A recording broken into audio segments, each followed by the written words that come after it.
एकाग्रता हमेशा लाभदायक नहीं होती। यदि गलत तरीके से एकाग्रता करोगे तो उसके गलत परिणाम आपको मिलेंगे। भले ही आप जिस वस्तु पर एकाग्र हों वो वस्तु प्राप्त कर लें, भले ही आप धन कमा लें, जल्दी कमा लें, कोई फर्क नहीं पड़ता, एकाग्र हो गए हैं। किंतु यदि ढंग से नहीं किया तो आपको वो बहुत दुख देके जाएगी। धन से आप इच्छा पूरी कर सकते हैं, फैसिलिटी अपनी क्रिएट कर सकते हैं, पर जब आप गलत तरीके से एकाग्रता करते हैं, चाहे जिस चीज़ के लिए, इवन कि अपने आध्यात्मिक जगत में भी यदि एकाग्रता गलत ढंग से हुई तो उसका दुष्परिणाम आपको भोगना पड़ता है। आप खुश नहीं रह सकते। क्यों? क्योंकि तरीका गड़बड़ था, उद्देश्य भी गड़बड़ है, आपका मंतव्य अंदर कुछ और होता है, बाहर एकाग्रता का कुछ होता है। तो ये सब चीज़ें हमें ध्यान देने की ज़रूरत है। जो गलत तरीके से एकाग्रता होती है, जिसमें तनाव, अनिद्रा, चिंता, मानसिक थकावट। अब जैसे मैं अपनी बात करूँ, कोई कहानी की मैं वैसे भी बात नहीं करता। यदि मैं अभी आप लोगों से बात कर रहा हूँ और बहुत रासिक प्रवृत्ति, हाइपर एक्टिव होकर के बात करूं तो मस्तिष्क थकेगा, इंटरनल ऑर्गन थकेंगे तो क्या होगा? जब हम एक्सट्रीम थकाएंगे तो वापस रिलैक्सेशन में अपने आप नहीं जा सकते, क्योंकि एक्सट्रीम जा रहा है।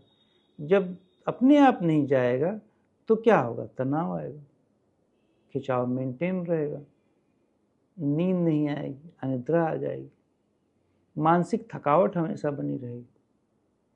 तो आपको कोई हर्ब लेनी पड़ेगी या कोई सब्सटेंस लेना पड़ता है।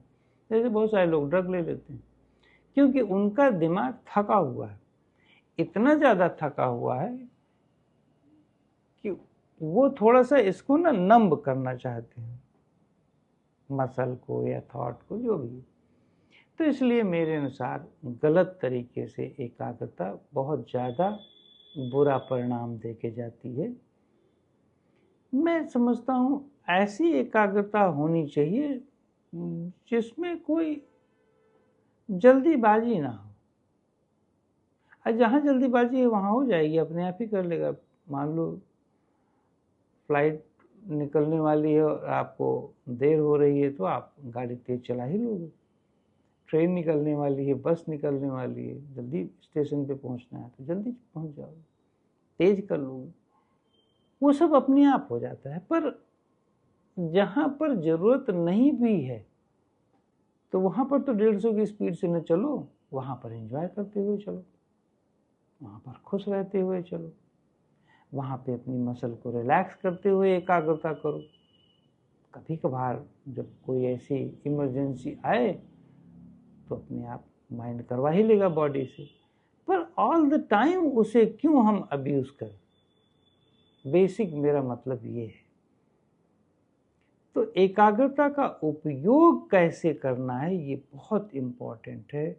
चाहे वो बच्चा हो, चाहे वो पढ़ने वाले लड़के हों, लड़कियां हों, माता पिता हों, कोई भी हो, बूढ़े लोग हैं जिनके पास अब कोई विषय नहीं रहा, मतलब कोई ऐसा चीज़ नहीं रहा कि जो जॉब से रिलेटेड रिटायर हो गए हैं, लेकिन विषय है रिटायर हो गए हैं पर विषय है, तो उन्हें भी इन सब चीज़ों को समझ करके यदि हम एकाग्रता से संबंधित कोई कार्य करते हैं तो उसका रिजल्ट, उसका परिणाम बहुत भिन्न होगा, बहुत ही सात्विक होगा।